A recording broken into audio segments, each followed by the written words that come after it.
Before the Islamic Revolution of 1979, Iran was a country defined by contradiction. On the surface, it appeared to be moving rapidly toward modernity.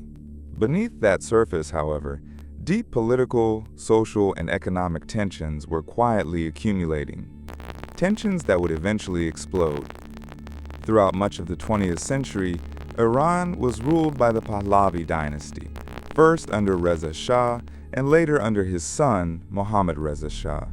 The monarchy presented itself as the engine of national progress. Infrastructure expanded.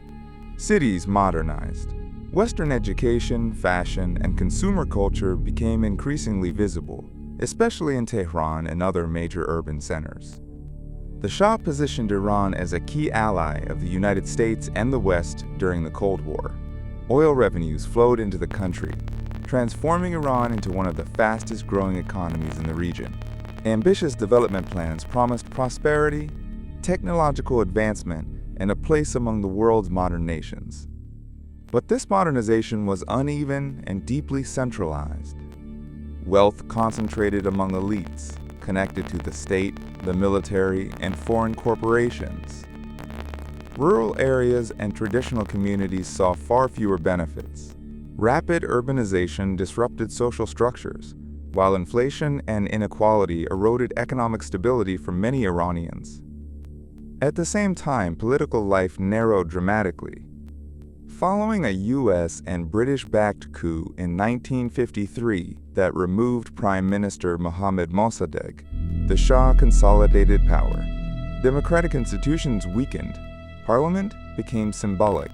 Opposition parties were suppressed. The intelligence service, SAVAK, monitored dissent, imprisoned critics, and cultivated an atmosphere of fear. Political stability came at the cost of political voice.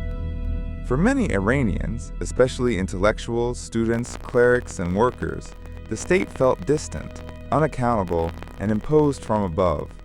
The Shah's vision of modernization appeared less like national progress and more like cultural displacement, an attempt to reshape Iranian identity according to Western models without public consent. Religion, which remained central to daily life for much of the population, increasingly clashed with the state's secularizing agenda. Clerical networks, mosques, and religious schools became spaces where grievances could circulate beyond state control. While the regime viewed religion as a backward force to be managed, many Iranians saw it as a source of moral legitimacy and social cohesion. This created a growing legitimacy crisis. The Shah ruled with military strength, foreign support, and economic power, but without meaningful popular participation. As oil wealth expanded, so did expectations. And when those expectations were unmet, frustration deepened. By the 1970s, Iran was not simply a modernizing monarchy. It was a society under pressure, a state growing stronger but less trusted, an economy growing richer but more unequal, a country appearing stable but increasingly brittle. The conditions for revolution were not yet fully visible, but they were firmly in place. What followed would not emerge from chaos alone, but from the unresolved contradictions of a nation caught between tradition and imposed transformation.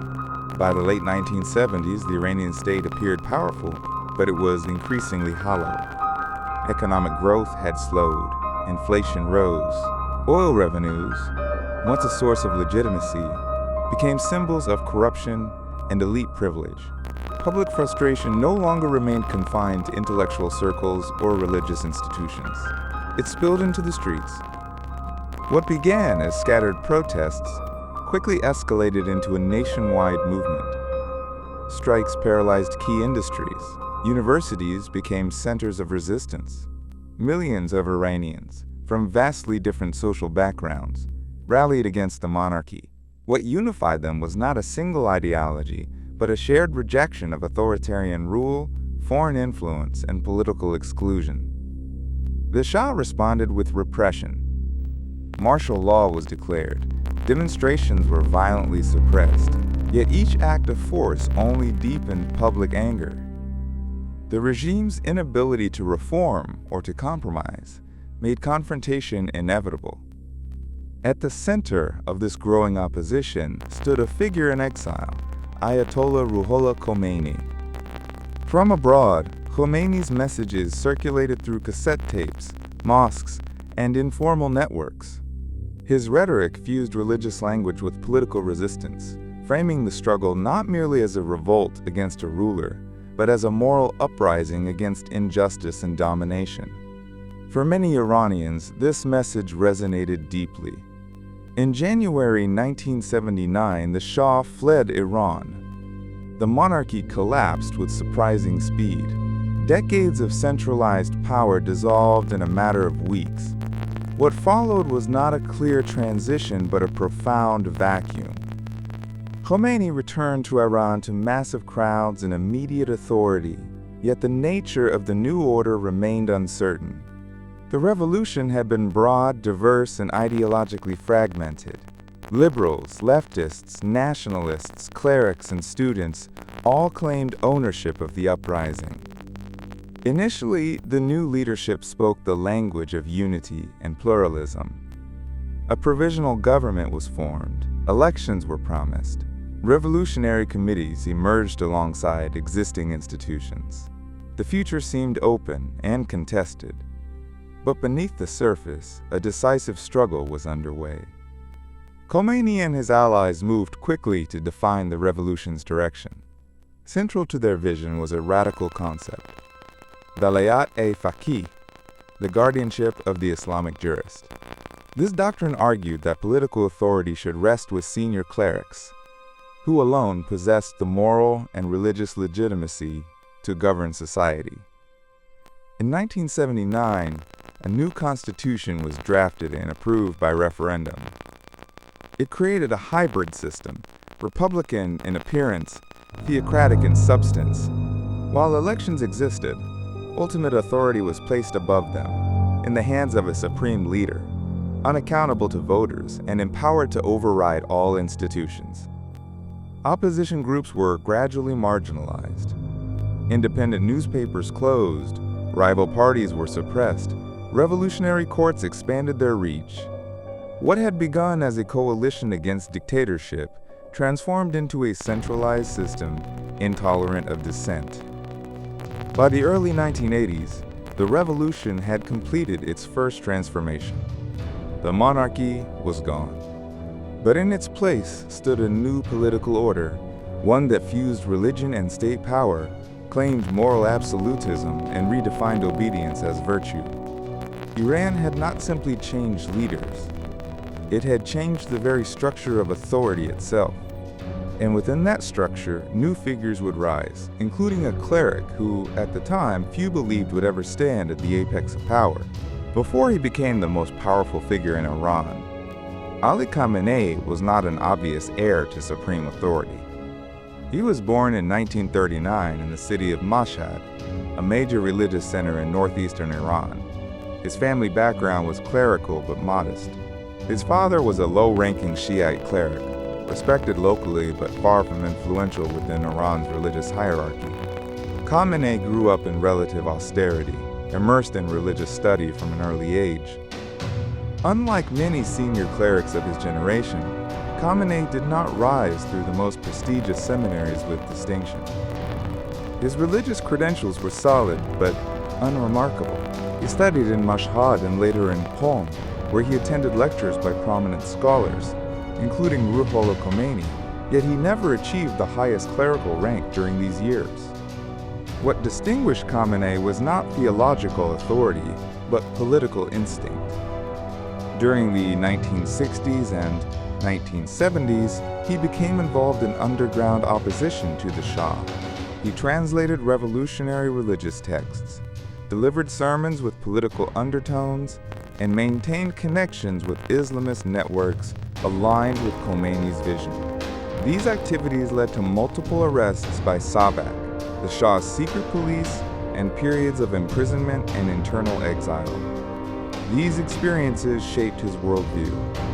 Khamenei came to see politics as a permanent struggle, not only against external enemies, but against internal deviation. Compromise in this framework was weakness. survival required discipline, loyalty, and ideological clarity. After the 1979 revolution, Khamenei's ascent was gradual, not immediate. He did not emerge as a dominant revolutionary leader. Instead, he occupied secondary but strategically important roles. He served as a member of the Revolutionary Council, became a prominent voice in state media, and developed close ties with the Islamic Revolutionary Guard Corps, an institution still in its formative years. In 1981, following the assassination of President Mohammad Ali Khamenei, Khamenei was elevated to the presidency. At the time, this was not a position of supreme authority. Real power rested with Ayatollah Khamenei, and clerical institutions aligned directly with him. Khamenei's presidency coincided with the Iran-Iraq War, a conflict that consumed the state, militarized society, and entrenched the logic of siege and sacrifice.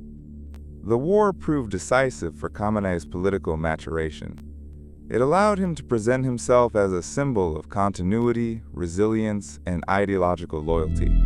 He cultivated relationships with military commanders, security officials, and conservative clerics. He learned how power functioned not in theory, but in crisis. Yet even as president, Khamenei remained an unlikely candidate for Iran's highest position. He lacked the senior religious rank traditionally required for supreme leadership. His authority derived from proximity to power, not dominance over it. That would change, not through popular demand or clerical consensus, but through a moment of institutional improvisation at the highest level of the Islamic Republic. A moment that would redefine Iran's future. In 1989, the Islamic Republic of Iran faced a moment of profound uncertainty. Ayatollah Ali Khamenei, the founder and unquestioned authority of the revolutionary system, was dying. For a decade, power had revolved around his personal legitimacy. Institutions existed, but none had ever functioned independently of his presence. His death threatened not just a leadership transition, but the stability of the entire system. The problem was succession. Under the existing constitution, the supreme leader was expected to be a marja, a senior cleric of the highest religious rank. No clear candidate met that requirement, while also commanding political loyalty across Iran's fragmented power centers. The cleric initially designated as Khamenei's successor had fallen out of favor and was removed. Suddenly, the system had no clear heir. What followed was not a theological decision. It was a political one. Within days of Khomeiни's death, senior officials convened behind closed doors. Their priority was not religious hierarchy, but continuity. The Islamic Republic needed a leader who could unify key institutions, manage internal rivalries, and preserve the revolutionary order, even if that required bending constitutional rules. Ali Khamenei emerged as a compromise. He was loyal, he was experienced, he was deeply embedded in the political system. As president during the Iran-Iraq War, he had established strong ties with the Revolutionary Guards, security services, and conservative clerics.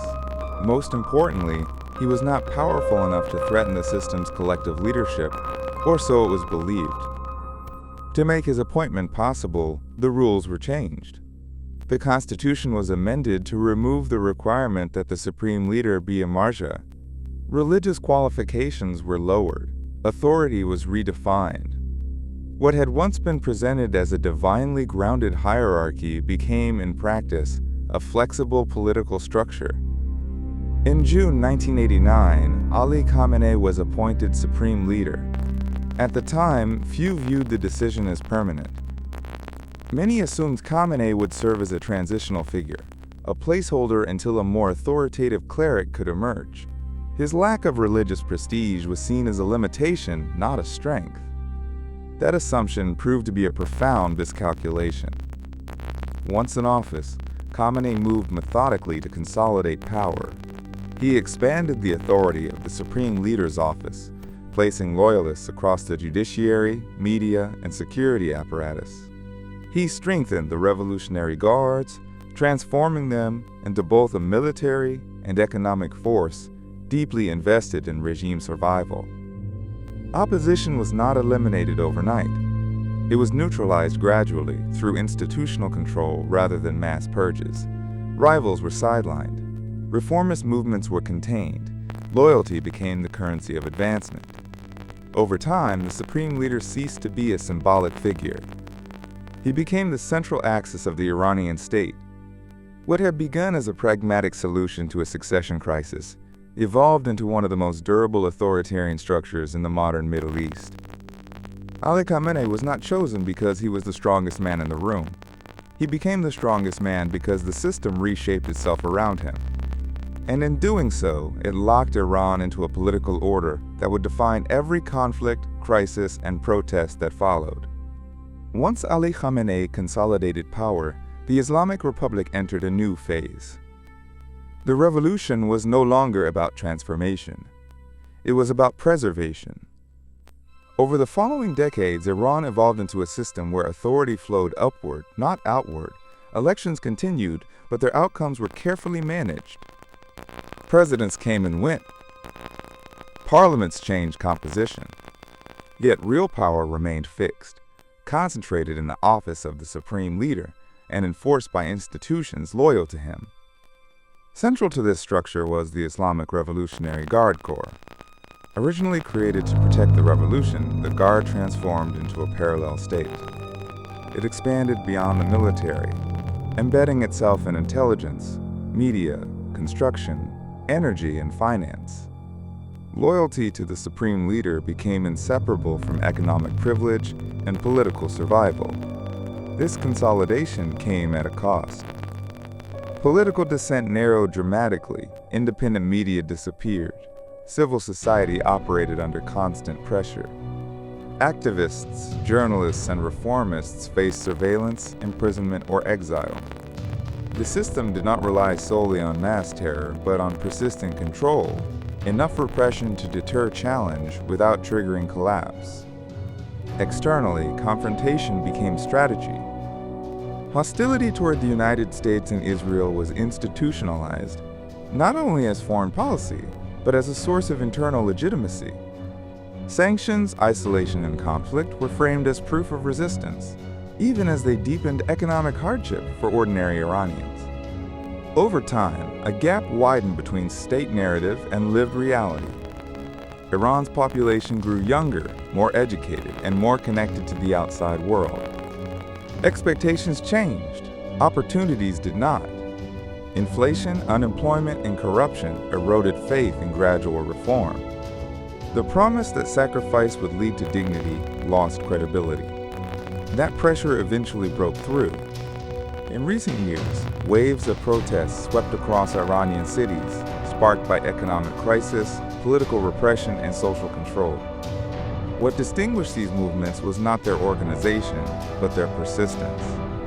They were decentralized, leaderless, and driven by generational frustration rather than ideology. Women played a central role. Public defiance of compulsory norms became acts of political resistance. What began as individual gestures spread into collective challenge. The state responded with force, arrests, and intimidation, reinforcing the very grievances fueling unrest.